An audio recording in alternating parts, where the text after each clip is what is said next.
Student, Bengali টিউশনে সকল ছাত্র এবং ছাত্রীদেরকে জানাই স্বাগত। আজকে আমি আবার একটা নতুন অডিও নিয়ে তোমাদের সামনে উপস্থিত হয়েছি। আজকে আমি তোমাদেরকে পড়াবো মতি নন্দীর লেখা কোনি উপন্যাসের ষষ্ঠ পর্বটি। তোমাদের যদি এই রকম অডিও ভালো লেগে থাকে বা আমার অডিওটাকে তোমরা যদি আরও বেশি করে শুনতে চাও, তাহলে তোমাদের কাছে আমার অনুরোধ রইল তোমরা অবশ্যই আমার চ্যানেলটিকে লাইক, শেয়ার, সাবস্ক্রাইব করো। চলো এবার গল্পে প্রবেশ করি। তোরা তখন খেতে বসেছে, অর্থাৎ কোনির বাড়ির লোক খেতে বসেছে। হঠাৎ দরজায় ক্ষিতীশকে দেখে অবাক হয়ে তাকিয়ে রইল। তোমাকে দরকার, একটু বাইরে এসো।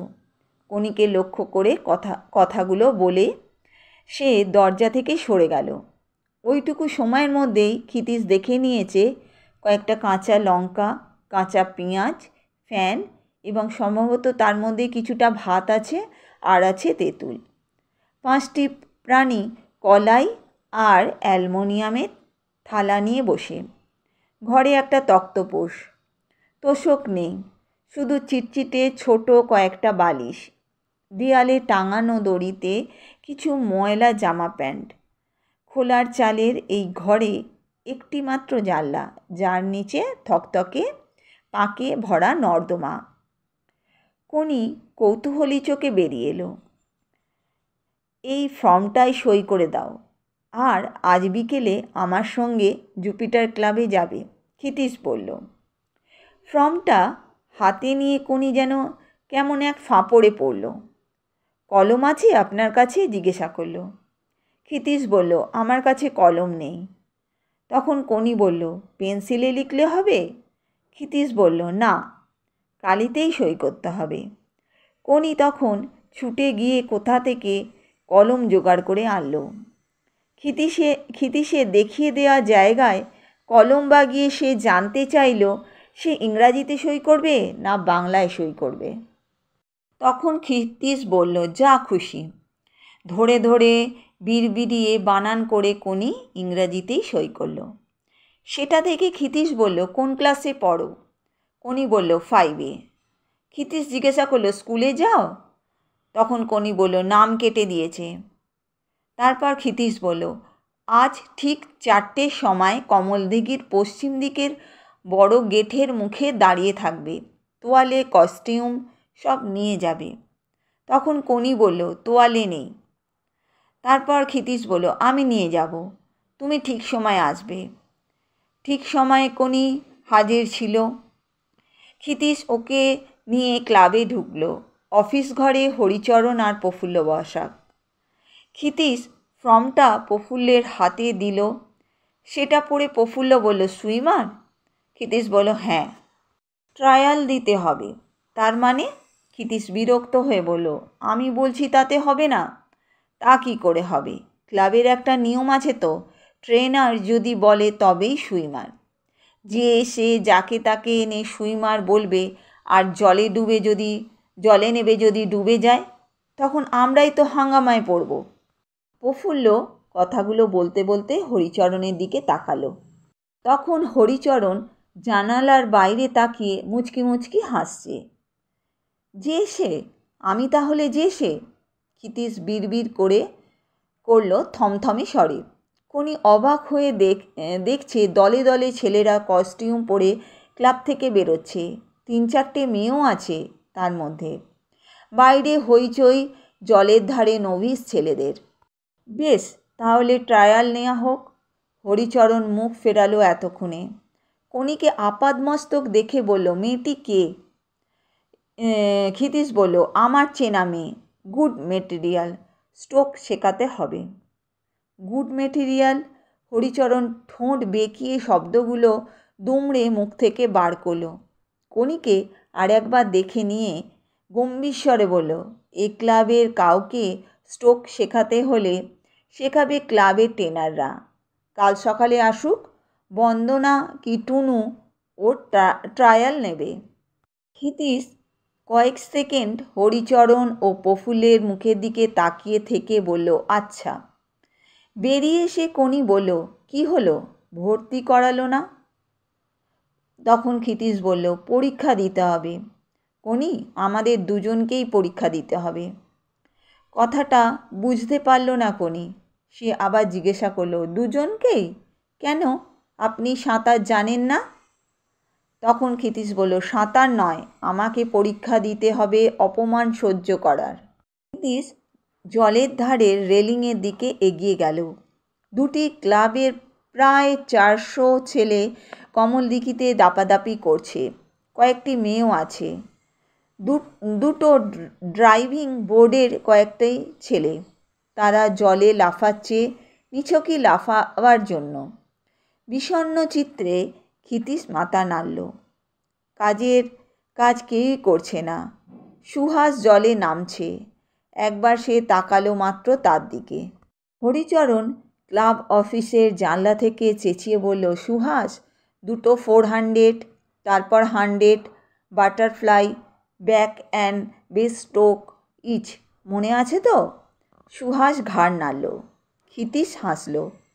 মাত্র 1100 মিটার, এই ট্রেনিংয়েই এরা উন্নতি করবে? তবে সুহাসের স্ট্রোক নিখুঁত। ক্ষিতীশ বলল, কোনি, ওই যে ছেলেটা জলে নামলো, ওকে লক্ষ্য করো, দেখো কেমনভাবে হাত পাড়ি দেয়। কোনি একাগ্র হয়ে তাকিয়ে রইল সুহাসের সাঁতারের দিকে। ক্ষিতীশ একসময় বলে উঠল, হাতটা মাথার ঠিক সামনে জলে ঢুকে সামনে চলে যাচ্ছে, তারপর নিচে নামছে, তারপর টেনে উড়ু পর্যন্ত আনছে। সব থেকে দরকার স্পিডে হাত চালানো। তার মানে এলোপাথারি গঙ্গায় যেভাবে করো তা নয়, সুন্দরভাবে জলে হাতের ঢোকাটা আর শক্ত কবজি খুব দরকার। আসলে স্পিডটা আসে কাঁধের, পিঠের আর হাতের মাসেলের শক্তি থেকে।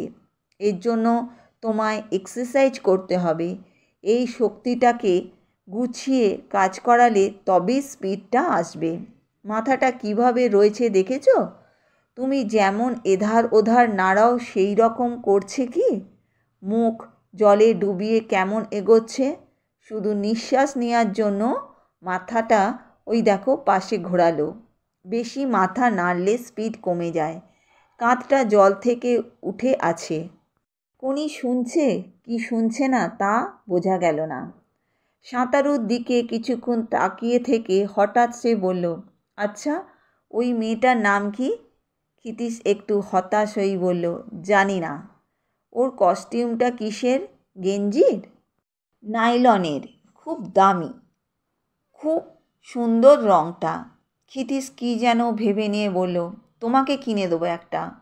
কোনি ঘুরে দাঁড়ালো, চোখ দুটো জল জল করছে। যেদিন তুমি ওই রকম স্ট্রোক দিতে শিখবে। ক্ষিতীশ আঙুল দিয়ে সাঁতরে যাওয়া সুহাসকে দেখালো। কোনি তীক্ষ্ণ চোখে সুহাসের দিকে তাকিয়ে ঠোঁট বেঁকিয়ে বলল, 2 দিনে শিখে নেব। তখন ক্ষিতীশ বলল, ভালো, কাল সকাল ঠিক 6:30টায় আজ যেখানে দাঁড়িয়েছিলে সেখানে দাঁড়াবে, কস্টিউম সঙ্গে আনবে। পাস তুমি করে যাবে সেজন্য ভাবছি না, কিন্তু স্ট্রোক শেখানোর ভার পান্না কি নির্মলের ওপর যদি পড়ে তাহলে তো সব মাটি হয়ে যাবে। কিন্তু কোনি পাস করলেও ভর্তি হতে পারল না। সকালে ক্ষিতীশ দাঁড়িয়ে পরীক্ষা নেওয়া দেখল। কোনি অনায়াসে 200 মিটার সাঁতরালো, জলে 2 হাতে তুলে রইল, ঝাঁপ দিল ড্রাইভিং বোর্ডের নিচতলা থেকে। বিকেলে অফিস ঘরে প্রফুল্ল তাকে বলল, সম্ভব নয়, আর মেম্বার নেওয়া যাবে না, সেক্রেটারি স্ট্রিক্ট অর্ডার, জলে আর হাত পা ছোড়ার জায়গা নেই, এত ভিড়। আজকেই তো দুজনকে রিফিউজ করতে হলো। তাহলে আগেই সেটা আমাকে বলা হলো না কেন? ক্ষিতীশ রেগে ফেটে পড়তে গিয়ে সামনে নিল। বলার কথাটা মনে ছিল না। বন্দুকের নল থেকে বেরিয়ে আসার মতো ক্ষিতীশ ক্লাব থেকে বেরিয়ে দেখল স্টার্টিং প্ল্যাটফর্মে হরিচরণ দাঁড়িয়ে কথা বলছে দুটি ছেলের সঙ্গে। হরিচরণ, ক্ষিতীশ চিৎকার করে উঠল, চিপ ট্রেনার হতে চেয়েছিলিস, হয়েছিস, এরপর এসব কি হচ্ছে? হরিচরণ বিরক্ত ভরে ফিরে তাকে বলল, কি আবার হচ্ছে? আমার মেয়েটাকে ভর্তি করলি না কেন? ক্ষিতীশ জিজ্ঞাসা করল। প্রফুল্লর কাছে যাও, ওসব ছেদ ওজোর অনেক শোনা আছে। তবে এই বলে রাখলুম, দেখবি ওই মেয়ে তোদের মুখে চুনকালি দেবে, সেদিন তোরা আফসোস করবি। ওই মেয়ে যাকে কাল এনেছিলে? ভালো ভালো, তাই দিক। একটা মেয়ে সুইমার বেঙ্গল পাচ্ছে তাহলে। তখন ক্ষিতীশ বলল, বেঙ্গল নয়, ইন্ডিয়া পাবে। রেলিংয়ে ধরা মুঠোটা শক্ত করে নিজেকে ঝাঁকাতে ঝাঁকাতে ক্ষিতীশ ভাঙা গলায় চেঁচিয়ে যেতে লাগলো, অলিম্পিকের গুল মেরে সুইমার তৈরি করা যায় না রে, ধরা একদিন পড়বি। প্রফুল্ল ক্লাব থেকে বেরিয়ে এলো। তারপর বলল, কি আবোল তাবোল চিৎকার করছো খিদ্দা? তখন ক্ষিতীশ বলল, বেশ করেছি, কর্পোরেশনের জমিতে আমি দাঁড়িয়ে তোদের ইতর্মিটা শুধু দেখছি। মেয়েটাকে তোরা ভর্তি করলি না, ভেবেছিস আর বুঝি ক্লাব নেই? পৃথিবীতে শুধু জুপিটারই একমাত্র ক্লাব? তাহলে যাও না অন্য ক্লাবে।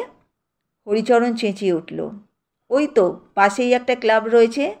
তখন ক্ষিতীশ বলল, তাই যাব। ক্ষিতীশ হনন করে এগিয়ে গেল অ্যাপেলোর দিকে। পিছনে জমে যাওয়া ভিড়টাকে উদ্দেশ্য করে প্রফুল্ল বলল, পাগল মশাই, পাগল। অ্যাপেলোর গেটে পৌঁছে সংবিত ফিরল ক্ষিতীশের। দাঁড়িয়ে পড়ে নিজের প্রতি অবাক হয়ে ভাবল, এখানে আমি এলাম কেন? এরা তো জুপিটারই শত্রু। আমি কি নেমোখারাম হলাম? ক্ষিতীশকে দেখতে পেয়ে অ্যাপেলোর অন্যতম ভাইস প্রেসিডেন্ট নকুল মুখুর্জি সিঁড়ি দিয়ে নেবে গেটের কাছে এসে বলল, কি ব্যাপার ক্ষিতীশ যে, তুই এখানে? হঠাৎ ক্ষিতীশের মুখ দিয়ে বেরিয়ে এলো, তোমাদের এখানে জায়গা হবে নকুলদা? জুপিটার আমায় তাড়িয়ে দিয়েছে। তখন সে বলল, যাহ, কি আজে বাজে বকছিস, তোকে তাড়াবে কেন? তখন ক্ষিতীশ বলল, সত্যি বলছি নকুলদা, তাড়িয়ে দিয়েছে। আমায় টাকা পয়সা দিতে হবে না, একটা মেয়ে পেয়েছি, তাকে শেখাবার সুযোগটুকু দিও, তাহলেই হবে। তখন সে বলল, ভেতরে আয়, আগে সব শুনি। তার আগে বলো, আমার কথা রাখবে? আমি কিন্তু জুপিটারের লোক, অ্যাপেলো কোনো দিনই আমার ক্লাব হবে না। তাহলে তোকে আমরা নেব কেন? আমাকে নয়, আমার মেয়েটাকে নাও, আমি ওকে শেখাবো। ও যদি সম্মান আনে তাহলে সেটা হবে অ্যাপেলোর। আচ্ছা, ভেতরে চল। আগে বলো, আমার শর্তে তুমি রাজি? অ্যাপেলোর তুমি সব, তোমার কথায় ক্লাব ওঠে বসে। তুমি কথা দিলে তবেই ঢুকবো। নকুল মুখুজ্জে কিছুক্ষণ স্থির চোখে ক্ষিতীশের দিকে তাকিয়ে থেকে বলল, তোর জুপিটার থেকে বেরিয়ে আসা মানে আমাদের 70 দুর্গের একটা খিলেন ভেঙে পড়া। অ্যাপেলোর ছাদের নিচে তুই আছিস, সেটাই আমাদের ভিক্টরি হবে। আচ্ছা, কথা দিলাম। গেট অতিক্রম করার আগে ক্ষিতীশ একবার পিছনে ফিরল। কমল দিঘির জলে ছায়া পড়েছে পশ্চিমের দেবদারু আর রাধাচূড়া গাছের। জুপিটারের বিরাট ঘড়িটার কালো ডায়ালে কাটা দুটো আবঝা লাগলো ক্ষিতীশের পুরু লেন্সে। বুকের মধ্যে প্রচণ্ড একটা মোচড় যেন অনুভব করলো। চিকচিক করে উঠল চোখ দুটো। সেই রাতে ঘুম এলো না ক্ষিতীশের। বারান্দার দেয়ালে হেলান দিয়ে বসে সারা রাত কাটালো। বারবার একটা কথাই তার মনে পাক দিয়ে ফিরল, আমি কি ঠিক কাজ করলাম? অ্যাপেলোয় যাওয়া কি উচিত হলো? ভেলো উত্তেজিত হয়ে হাজির হলো সকালেই। খিদ্দা, তুমি অ্যাপেলোয় জয়েন করেছো? বেশ করেছো। তোমাকে তো সেই কবে বলেছিলাম, এটা হলো যুদ্ধ। ন্যায় অন্যায় বলে যুদ্ধে কিছু নেই। শত্রু মিত্র বাছবিচার করে কোনো লাভ নেই। ক্ষিতীশ চুপ করে রইল। জুপিটারকে এবার শায়েস্তা করা দরকার, বুঝলে খিদ্দা? তুমি শুধু ওই নারীর সম্পর্কগুলো একটু ভুলে যাও। ভেলো। ক্ষিতীশের একটা হাত তোলা চোয়াল শক্ত, পুরু লেন্স ভেঙে চোখ দুটো যেন বেরিয়ে আসবে। ভেলো এক পা পিছিয়ে গেল। আর একটা কথা যদি বলেছিস তো। ভেলো বিড়বিড় করে বলল, আমার ভুল হয়ে গেছে, আমায় মাপ করো খিদ্দা।